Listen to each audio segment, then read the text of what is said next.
Imagine millions of gallons of tree sap flowing like liquid gold on an industrial floor. But only a tiny fraction of all of this will become the rich, sweet maple syrup we all love. In fact, it takes 40 gallons of sap to create just 1 gallon of syrup. But how does this watery liquid transform into thick, golden perfection? The answer lies inside high-tech factories, where heat, human artistry, and hard work do their magic. Let's pull back the curtains from the incredible process behind every single drop. Stick around, and if you love sweet content like this, hit that subscribe button and join the adventure. The process of maple syrup begins deep in the forests of America, where sugar maple trees stand tall. The freezing weather of the region allows very little thriving time to the sap. However, nature always finds a way.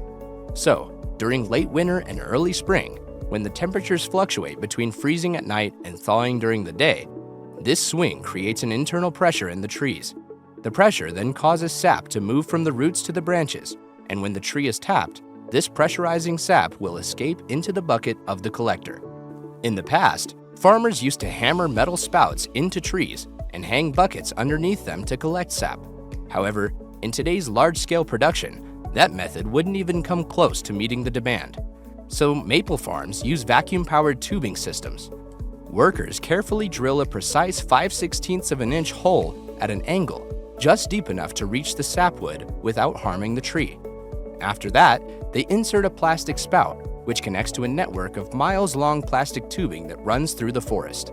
These vacuum pumps gently pull the sap from the trees and increase yield manifolds while keeping the trees healthy. In this way, each tree can produce sap for decades without suffering damage. The collected sap is then funneled into large stainless steel storage tanks, ready for the next phase. What most people don't know is that this sap is nearly flavorless when it first leaves the tree. It looks almost like water and contains just 1 to 3% sugar. The remaining 97 to 99% is water, along with minerals, amino acids, and organic compounds that give maple syrup its unique flavor. How do we get from this watery liquid to the thick golden syrup? That's where the genius of humans comes and real transformation begins. Once collected, the sap must be processed immediately because it spoils quickly, just like milk. Bacteria and yeast wage a war against natural sugars if we leave it sitting too long. This leads to a bitter, unpleasant taste known as buddy syrup. Industrial maple producers use refrigerated stainless steel tanks to lock in the freshness as long as possible. Some producers go even further by installing UV light purification systems inside the tanks. This advanced technique kills bacteria without using chemicals so that the sap can maintain its delicate sweetness.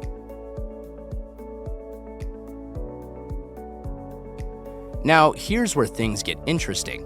Boiling down sap in the old-fashioned way would take hours upon hours and huge amounts of fuel to evaporate the excess water. That's why modern facilities use reverse osmosis machines to make the process much more efficient. Reverse osmosis works by pushing sap through semi-permeable membranes. This process removes up to 75% of its water content before the sap even touches the boiling pans. So, we significantly reduce the energy costs, speed up the production, and help preserve the syrup's natural flavor. However, reverse osmosis isn't just about speed. It also plays a huge role in sustainability.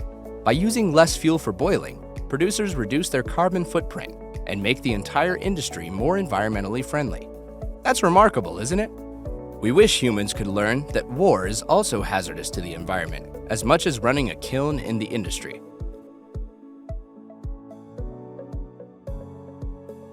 This is the most crucial part of the entire process, the moment when sap is transformed into syrup. The sap will go into an industrial evaporator, which is a massive stainless steel machine designed to boil off the remaining water while concentrating the sugars.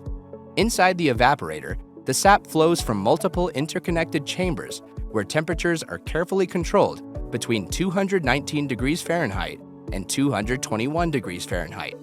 If the temperature goes too high, the sugars will burn and it can ruin the syrup. As the sap heats up, steam stacks rise from the evaporator and carry away the excess moisture. What remains behind slowly thickens while sugars caramelize, deepening the syrup's color and flavor. Evaporation is the backbone in the whole procedure of maple production. The longer the sap stays in the evaporator, the darker and richer the final syrup will be.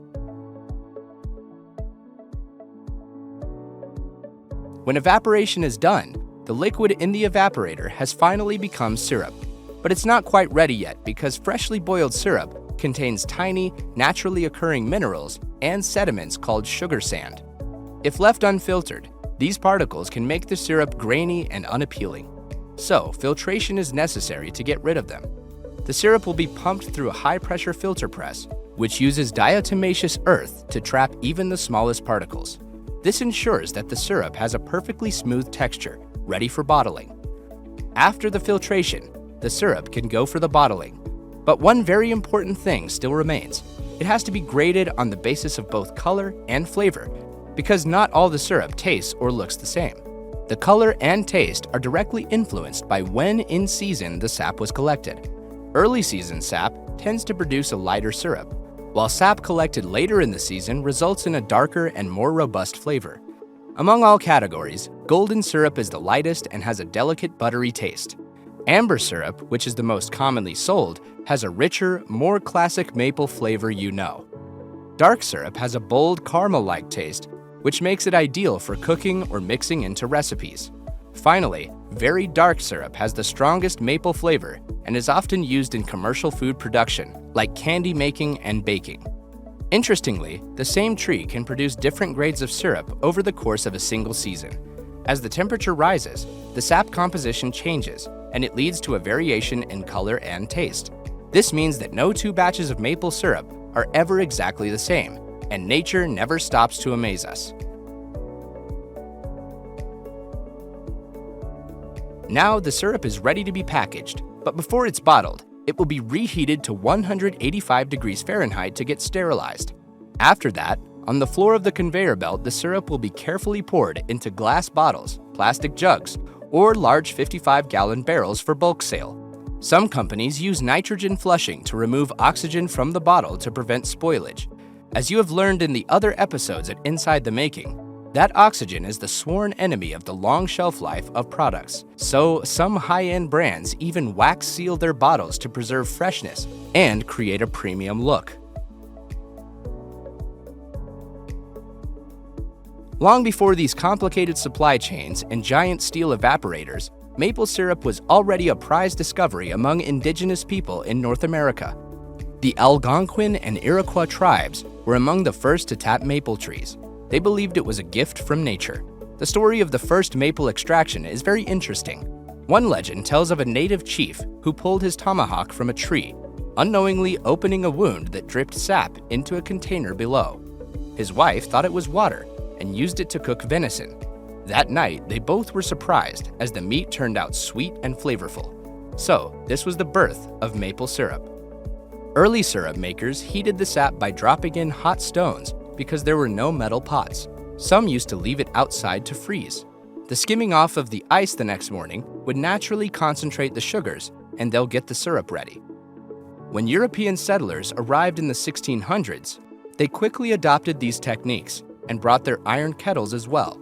The iron vessels made the boiling process much faster and efficient. By the early 1800s, maple syrup became a valuable trade commodity. Innovations like metal spouts, flat-bottomed evaporators, and sugar houses improved efficiency further. The 1900s saw even greater advancements. Vacuum-powered tubing systems and reverse osmosis machines took this indigenous delicacy to every part of the globe with increased yield. There ends the remarkable journey of maple syrup from the deep forests of North America to the bottle on your table. Whether drizzled over pancakes, swirled into recipes, or enjoyed straight from the spoon, maple syrup is always something more than just a sweet treat. It's a centuries-old tradition that continues to evolve. Like the video, and subscribe to the channel if you love traditions that seamlessly merge with modernity. Do you think the age of AI will ruin these sweet traditions, or will they enjoy it as much as we do? Let's chat in the comments.